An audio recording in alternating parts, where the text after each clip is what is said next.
Pensez-y, il y a plusieurs milliards d'années, la vie apparaissait sur Terre, lançant une course acharnée à l'évolution, menant à l'apparition de la race humaine et à vous. Des millions de croisements de gènes se sont mis en place dans l'unique but de nous permettre de survivre. À l'apogée de cette évolution, nos sens, la vue, l'ouïe, le toucher, le goût et surtout l'odorat. Ce dernier, issu d'un fonctionnement tellement complexe qu'il reste encore impossible de percer tous ces mystères, ouvre à l'humanité de tout nouveaux horizons, permettant d'appréhender le monde qui nous entoure pour nous demander...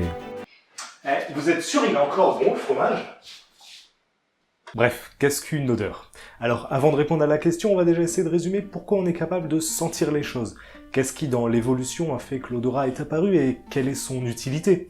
Parce que oui, même si l'odorat est souvent le plus sous-estimé de nos sens, qu'on l'assimile souvent à des expressions négatives et qu'au final on l'utilise assez peu consciemment, il nous est vraiment utile. Enfin, essayer d'imaginer une scène du quotidien sans odorat, ça a plus aucun sens. Tu veux un thé ? Ah ouais, tiens.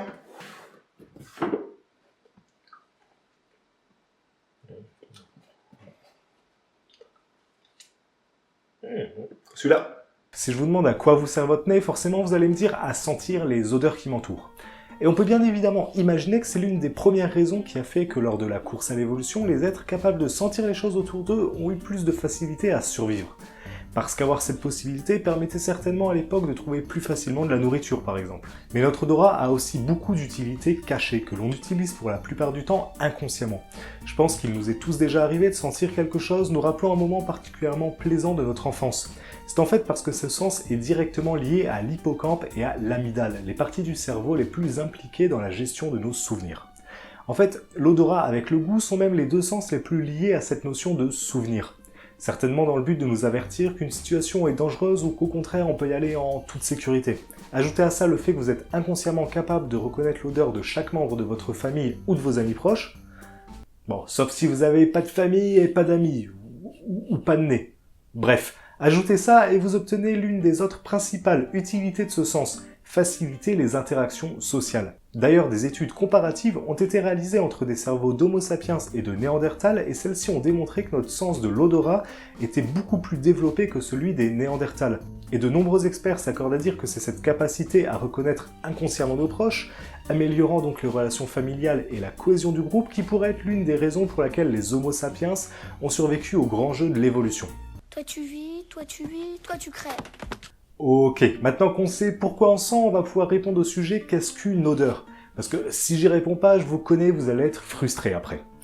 Ce qu'on définit par le mot « odeur » est en fait une simple molécule chimique qu'on appelle molécule odorante. Ces molécules peuvent être dégagées par n'importe quoi, mais doivent avoir des propriétés bien précises permettant d'être réceptionnées par nos cellules olfactives. Par exemple, il faut que la molécule soit volatile, qu'elle ait une masse moléculaire comprise entre 30 et 300 grammes par mol afin d'être ni trop lourde, ni trop légère pour pouvoir se vaporiser correctement à température ambiante et arriver jusqu'à notre nez. Il faut aussi que celle-ci soit assez concentrée afin qu'on puisse l'interpréter clairement, et qu'elle soit soluble, car elles doivent pouvoir se dissoudre dans le mucus nasal pour atteindre nos cellules olfactives. Ensuite, ces molécules odorantes seront interprétées différemment selon leur composition, leur forme ou plein d'autres paramètres, ce qui donnera les différentes odeurs que l'on connaît.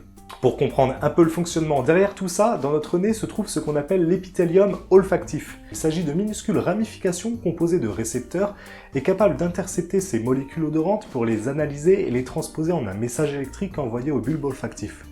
Celui-ci est directement situé dans le cerveau et va donc interpréter ce message pour qu'il soit ensuite traité par les différentes zones du cerveau afin que l'on puisse réagir à cette odeur comme il faut.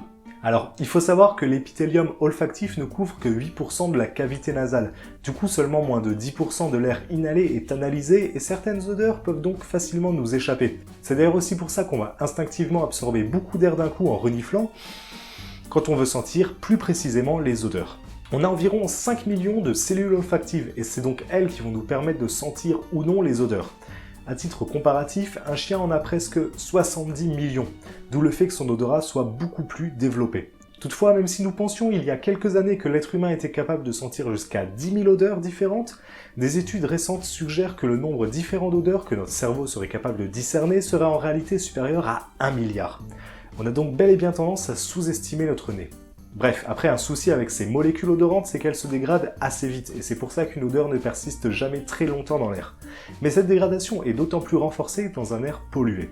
C'est un phénomène découvert assez récemment qui était sous-estimé jusque maintenant mais pourrait réellement poser problème. Par exemple en empêchant les animaux de sentir les prédateurs autour d'eux, ou alors en affaiblissant la détection des phéromones d'autres animaux de la même espèce, les empêchant donc de se retrouver pour se reproduire. Cela pourrait même expliquer en partie le déclin de certains types d'abeilles incapables de localiser correctement la position des fleurs.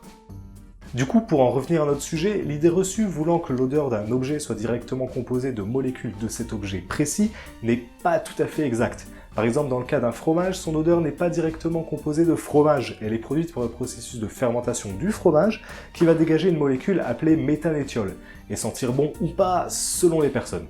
Donc, pour répondre à la question que tout le monde ne se posait pas forcément, est-il possible de manger un fromage en le sentant? La réponse est non. Soyons clairs. Hein. Bon, c'est à peu près tout ce que j'avais à dire sur l'odorat. Comme d'habitude, on va dessiner un petit truc pour clôturer cette vidéo et faire avancer le décor. Je pense qu'un nez, c'est pas mal. L'anosmie caractérise la perte totale de l'odorat. Celle-ci est souvent causée par un traumatisme crânien mais peut survenir suite à des maladies en apparence bénignes telles que le rhume.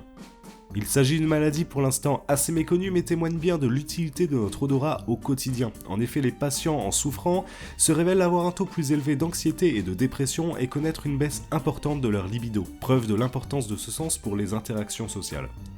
A l'inverse, il est possible d'être atteint d'hyperosmie, une augmentation de la capacité olfactive.